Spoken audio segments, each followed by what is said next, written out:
retomamos la audiencia y tengo que pedir disculpas por la interrupción, pero estamos con problemas con los computadores que a raíz del corte de luz de la semana anterior están fallando. Prosiga nomás, señor Campos. Gracias, su señoría.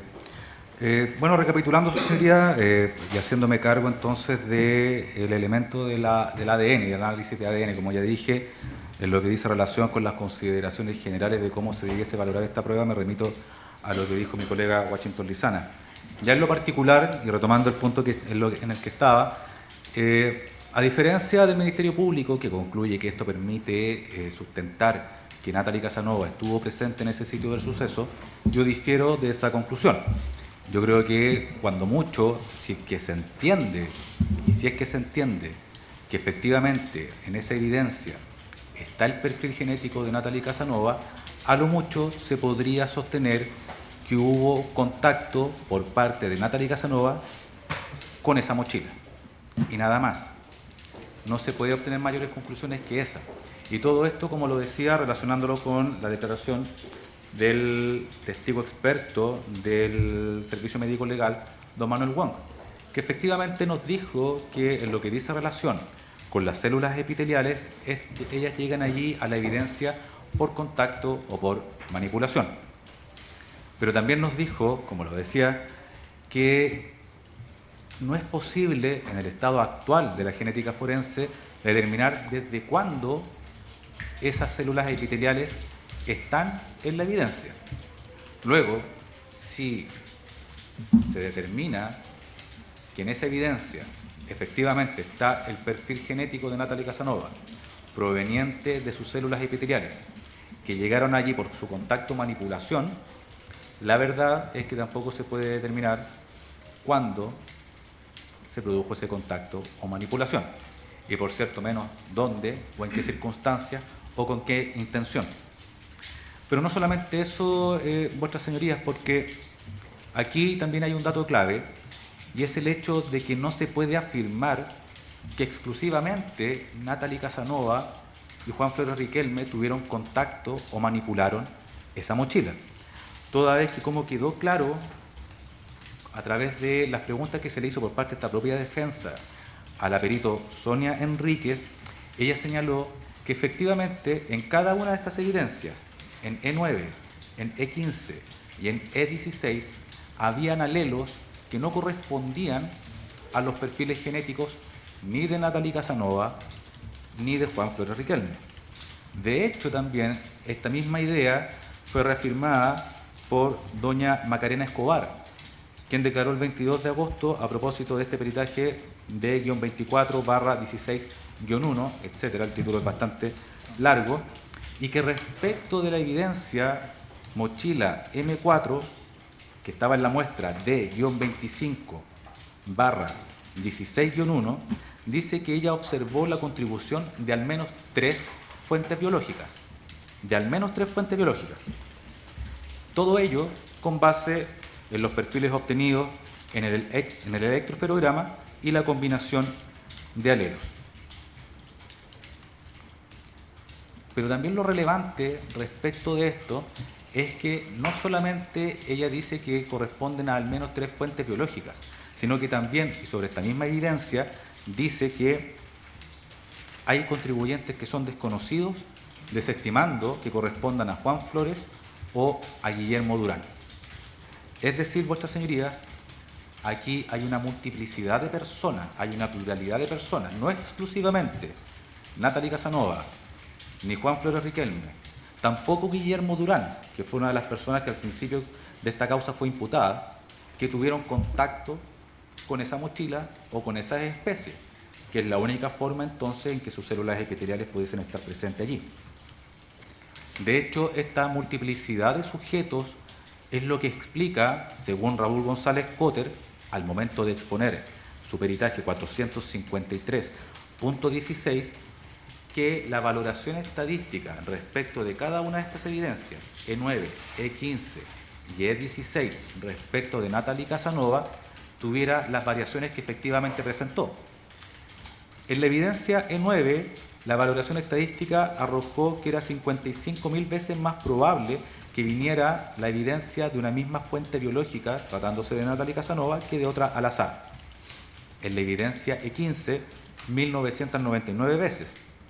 y en la E16,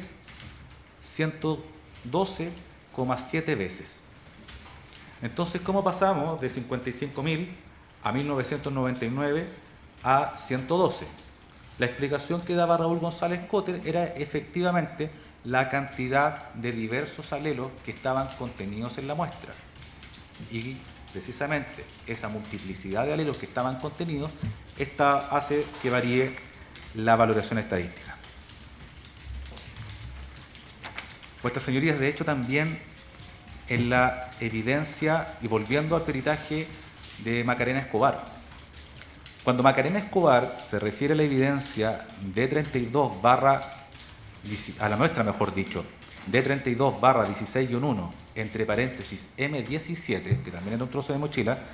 dice ella que correspondía a una bolsa plástica con trozo de mochila, proveniente de E9.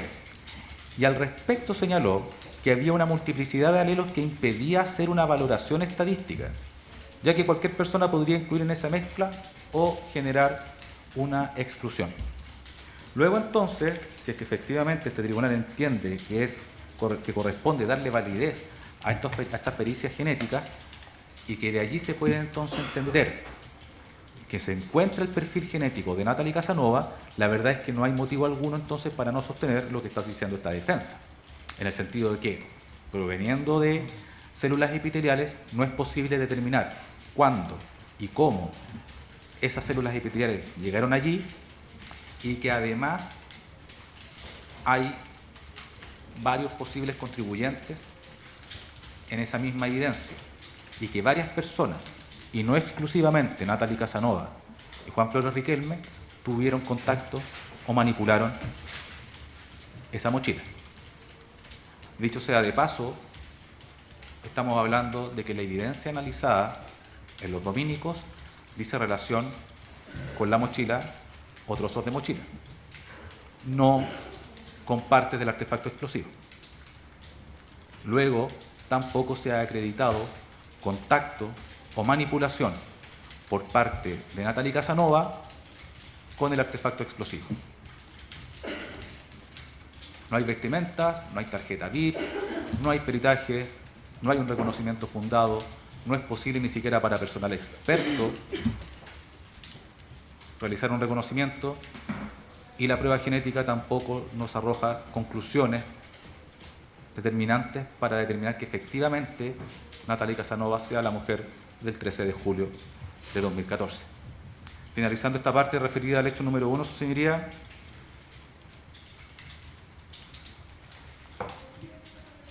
lo que dice relación con el hecho número 1, los profesores Julián López y María Inés Horvitz, en la página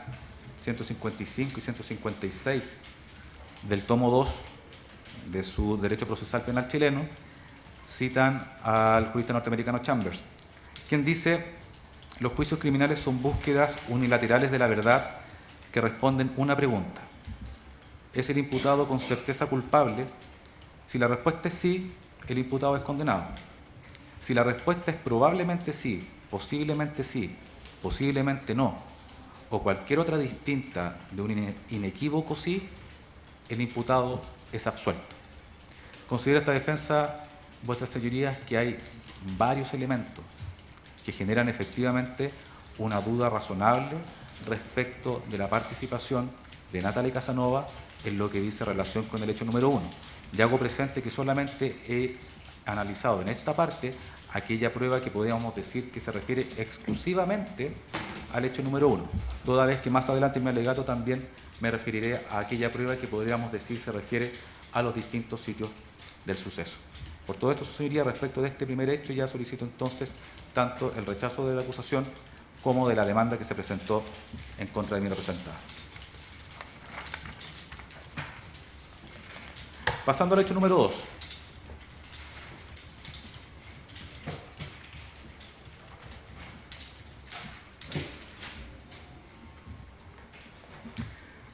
Respecto del hecho número 2, su señoría, en primer lugar tenemos esta situación, por así decirlo, sui generis, en que se incorpora el hecho correspondiente a la 39ª comisaría. Como lo señalé en mi alegato de apertura, esto generó toda una discusión en la audiencia de preparación del juicio oral, solicitando que se excluyera por vía de vicio formal la mención a este hecho y también la solicitud de sobrecimiento definitivo, toda vez que, como el mismo Ministerio Público ha señalado durante sí mismo, tanto en el alegato de apertura, también en su alegato de clausura, finalmente este hecho relacionado con la 39ª comisaría no se le está imputando a ninguno de los acusados. Y la verdad es que esta defensa entiende que, no siéndole imputado a ninguno de los acusados, y particularmente a mi representada, no debiese ser valorada la prueba de la 39ª comisaría, y me refiero evidentemente a aquella que se refiera exclusivamente a la 39ª comisaría, y al resto de la prueba, el que integra también ese hecho, por lo menos no pueden sacarse conclusiones relacionadas con la 39ª comisaría para afirmar la participación de los acusados en general y de mi representada en particular, porque claramente habría una vulneración al ejercicio de una debida defensa. Cito para afirmar todo lo que estoy diciendo la opinión del profesor Julio Mayer, quien en su Derecho Procesal Penal, tomo 1, Fundamentos, en la página 553, al hablar de la imputación necesaria como base de una debida defensa o del derecho a la defensa, señala lo siguiente. En primer lugar, para que alguien pueda defenderse, es imprescindible que exista algo de qué defenderse. Esto es, algo que se le atribuye haber hecho u omitido hacer en el mundo fáctico con significado en el mundo jurídico. Exigencia que en materia procesal penal se conoce como imputación. El núcleo de esa imputación es, según ya se ha observado, una hipótesis fáctica, acción u omisión según se sostenga que lesiona una prohibición o mandato del orden jurídico, atribuida al imputado, la cual, a juicio de quien la formula, conduce a consecuencias jurídico-penales, pues contiene todos los elementos, conforme a la ley penal, de un hecho punible. La imputación correctamente formulada es la llave que abre la puerta de la posibilidad de defenderse eficientemente, pues permite negar todos o algunos de sus elementos para evitar o aminorar la consecuencia jurídico-penal a la que se pretende, conduce o, de otra manera, agregar los elementos que, combinados con los que son afirmados, quien también a evitar la consecuencia o a reducirla. ¿Entiende, vuestra señoría, en resumen, qué es lo que nos está diciendo entonces el profesor Julio Mayer? Que efectivamente, para ejercer el derecho a la defensa, aunque parezca obvio, lo primero es algo de qué defenderse, y en este caso tiene que existir una acusación. Por mucho que el hecho de la 39ª comisaría esté contenido formalmente en la acusación, lo cierto es que desde un punto de vista de fondo ya, no forma parte de una acusación toda vez que no se le imputa a ninguno de los acusados, particularmente respecto de mi representada. Luego, entiende esta defensa que a lo mucho este tribunal podría valorar la prueba relativa a la 39ª comisaría única y exclusivamente para establecer la existencia del hecho, puesto que de todas maneras es prueba que se le fue puesta en conocimiento al tribunal. Pero que de allí se sostenga o se pretendan obtener inferencias o presunciones para establecer la participación de mi representada, a juicio de esta defensa, sería inaceptable. Para esta defensa, la verdad es que el hecho de la 39 comisaría no varía en nada en lo sustancial, por ejemplo, de los hechos del derecho número 3, en lo que se refiere a escuela militar. Así como yo entendía durante toda la audiencia de juicio oral que no tenía por qué hacerme cargo de los hechos relativos al hecho número 3 de escuela militar, porque no se le imputa a mi representada, y así como la defensa de Enrique Guzmán Amadeo, a quien solamente se le imputa el hecho número 2, no tenía por qué hacerse cargo ni del hecho 1, ni tampoco del hecho 3, es la misma razón por la cual esta defensa entendía que no debía hacerse cargo del hecho de la 39ª comisaría. De hecho, hago presente, vuestras señorías, que en lo que dice relación con toda aquella prueba pericial y testimonial que se refirió exclusivamente a la 39ª comisaría, y así lo debe tener registrado también el tribunal tanto en sus notas como en los registros de audio, esta defensa nunca contrainterrogó a ningún testigo o perito que declarara exclusivamente sobre los hechos de la 39ª comisaría. precisamente en consecuencia con lo que estoy diciendo. No tenía por qué hacerme cargo de esa prueba. Por ende, solicito, vuestras señorías, por las razones ya indicadas, que esa prueba no sea valorada por parte del tribunal, ya sea para establecer la participación o no de mi representada. Ya entrando al hecho que sí se le imputa en este hecho número 2, la primera comisaría.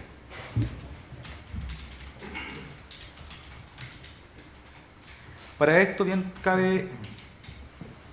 tener presente y no olvidar finalmente cuáles son los hechos que se le imputan a mi representada en la primera comisaría. Y a esto también ya se refirió algo extensamente mi colega Washington Lizana. A Natalia Casanova se le imputa a título del artículo 15, número 3 del Código Penal y particularmente bajo la hipótesis de facilitación, en este caso, de elementos para la comisión del delito. Como dice la acusación, dice que a las 22:11 horas del mismo día 11 de agosto de 2014, previo concierto con la acusada Natalia Antonieta Casanova Muñoz y con el acusado Enrique Guzmán, el acusado Juan Flores, empleando la tarjeta de VIC que individualiza,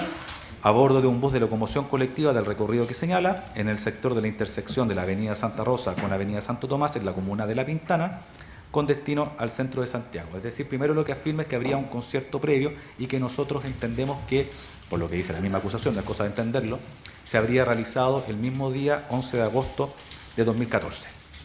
¿Para qué? Para colocar un artefacto explosivo en la primera comisaría. De ese concierto previo, la verdad es que no hay prueba alguna. No se presentó ninguna prueba que siquiera dé cuenta de una reunión o de que hayan estado cerca los tres acusados respecto de ese hecho que al menos haga inferir, ya sea a nivel de indicio, ya ni siquiera a nivel de presunción, a nivel de indicio, que ese día hayan estado juntos para concertar la comisión de la colocación de un artefacto explosivo en la primera comisaría. Por otra parte, continúa la acusación, dice, el concierto entre los acusados se ha traducido, cuando menos, en la facilitación del artefacto explosivo que detonó en las afueras de la primera comisaría de Carabineros de Santiago por parte de los acusados Casanova y Guzmán al acusado Flores Riquelme. Lo que nos dice la acusación es que el 11 de agosto de 2014 se concertaron, pero previamente a ese concierto, Natalia Casanova, porque esa es la cuestión lógica, junto con Enrique Guzmán, elaboraron entonces el artefacto explosivo o participaron de su elaboración y posteriormente le hacen entrega del artefacto explosivo, en los términos que señala la acusación, a Juan Flores para que vaya a colocarla en la primera comisaría de Santiago. Y la verdad es que de eso tampoco no hay ninguna prueba. No hay ninguna prueba que acredite que efectivamente aquí se entregó el artefacto explosivo para la colocación en la primera comisaría. Esto, como ya lo dije en mi alegato de apertura, tenemos que tomarlo muy en cuenta para el hecho de tomar en consideración una no posible vulneración al principio de congruencia, toda vez que esto es, en estricto rigor, la conducta precisa que se le imputa a Natalia Casanova en este hecho. Es decir, haberse concertado el 11 de agosto de 2014 con Juan Flores, previa entrega del artefacto explosivo, elaborado junto con Enrique Guzmán, para su colocación en la primera comisaría. Insisto, nada de eso ha sido acreditado y la verdad es que no se podría reconducir una conducta a ningún otro tipo de descripción, toda vez que se estaría vulnerando el principio de congruencia señalado en el Código Procesal Penal, en el artículo 341 del mismo. Sobre este respecto, vuestras señorías, bien cabe tener presente la sentencia ROL 5201-2009 de la Excelentísima Corte Suprema. La Excelentísima Corte Suprema, ya para tener más o menos claro cuál es el criterio o el nivel, el estándar que exige la Excelentísima Corte Suprema para entender cuándo existe efectivamente vulneración a este principio de congruencia, en esta causa, acogiendo un recurso de nulidad presentado por la defensa, en el considerando octavo señala lo siguiente: que en nuestro sistema procesal se ha fallado que el principio de congruencia supone conformidad, concordancia o correspondencia entre la determinación fáctica del fallo y la relación de los hechos y circunstancias penalmente relevantes que han sido objeto de la imputación contenida en la acusación, en términos detallados de tiempo, lugar y modo de comisión que fueren de importancia para su calificación jurídica. Esto es, el mencionado dogma se refiere al sustrato fáctico de la acusación, siendo necesario solo que contenga un hecho básico que sea conceptualmente factible de encuadre típico para que su correlato resguarde de un modo efectivo el derecho de defensa del acusado, que hace posible la contradicción de los hechos incluidos en la formulación de cargos, de manera tal que no toda divergencia en aspectos adjetivos de la situación fáctica disminuye las facultades de la defensa. Solo concurre perjuicio cuando la diferencia es tal que impide la presentación de pruebas en apoyo de su tesis. Ahora, ¿qué es lo que dice la Excelentísima Corte Suprema de eso? Y a propósito de qué tipo de causa lo dice, porque muchas veces no solamente hay que quedarse con el enunciado, sino que también a propósito de qué tipo de causa o en qué contexto se dictó la resolución. Y en este caso, cuando hago mención a la causa 5201-2009, lo que le tocó conocer a la Excelentísima Corte Suprema fue un juicio en que se acusaba a una persona de manejo en estado de ebriedad. Y según la descripción de los hechos que vuestras señorías podrán examinar, en el caso de que estimen conveniente examinar esta sentencia, efectivamente lo que dice la acusación es que esta persona iba conduciendo un vehículo en estado de ebriedad. Lo que tuvo por acreditado finalmente el tribunal oral en dicha causa es que el imputado fue sorprendido durmiendo al interior del vehículo en estado de ebriedad, pero que en razón de que una persona lo habría visto conduciendo, estimaron entonces que correspondía condenarlo como autor de manejo en estado de ebriedad. Aquí la Excelentísima Corte Suprema afirmó entonces que había una vulneración al principio de congruencia, toda vez que se estaba finalmente cambiando la conducta que se le había imputado originalmente al acusado, y es por ello entonces que finalmente acoge el recurso y anula tanto la sentencia como la audiencia de juicio oral. Básicamente, en el mismo sentido, se pronuncia la Excelentísima Corte Suprema en la causa 1603-2010, en que también estimó configurada la causal del artículo 374, letra F, del Código Procesal Penal en los siguientes términos, que lo señala en el considerando 12º. Dice que, como ya se anticipó, aun cuando la calidad de instrumento falsificado estaba insinuada en la calificación jurídica del hecho, no lo estaba en la descripción fáctica contenida en la acusación. Como es dable apreciar de la lectura de ambos hechos, a pesar de que el tribunal introdujo cambios en su extensión, son bastante menores, modificó sustancialmente la imputación del hecho atribuido, incorporando el verbo rector de un injusto distinto, y por el cual en definitiva fue condenada la acusada. Al enmendar la expresión usó maliciosamente los cheques de devolución de impuestos por la de falsificó la firma puesta en el anverso de los cheques, ilícito diverso no contenido en la acusación. Entonces estamos viendo, vuestras señorías, que el estándar de exigencia de la Excelentísima Corte Suprema es bastante alto, y a juicio de esta defensa entonces tenemos que ceñirnos a este marco que ha señalado el Ministerio Público en esta parte de la acusación, a la cual también adhirió, por cierto, el Ministerio del Interior. Y cuando uno observa la prueba que se rindió en la audiencia de juicio oral respecto de la primera comisaría, la verdad es que no hay ningún antecedente que ni siquiera permita, a nivel de indicio, que el día 11 de agosto se reunieron Natalie Casanova, Enrique Guzmán primero, elaboraron el artefacto explosivo y luego sostuvieron otro encuentro con Juan Flores Riquelme y se concertaron para que éste lo colocara en la primera comisaría. De eso, la verdad, no hay prueba alguna. ¿Cuál es la prueba? Según el Ministerio Público, que de hecho lo menciona en su misma acusación, sería el perfil genético. Como respecto de esto sucedería, las consideraciones son un poco más largas, ya cercano a las 11 de la mañana. Solicitaría hacer un receso, o sea, el receso de la mañana en este momento, su señoría también tomando en consideración el almuerzo de los imputados.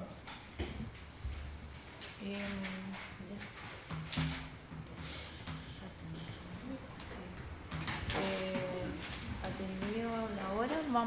y que va a iniciar el alegato en relación a un punto preciso. Señor defensor, vamos a decretar el receso hasta las 11:20 de la mañana. Bien, sí.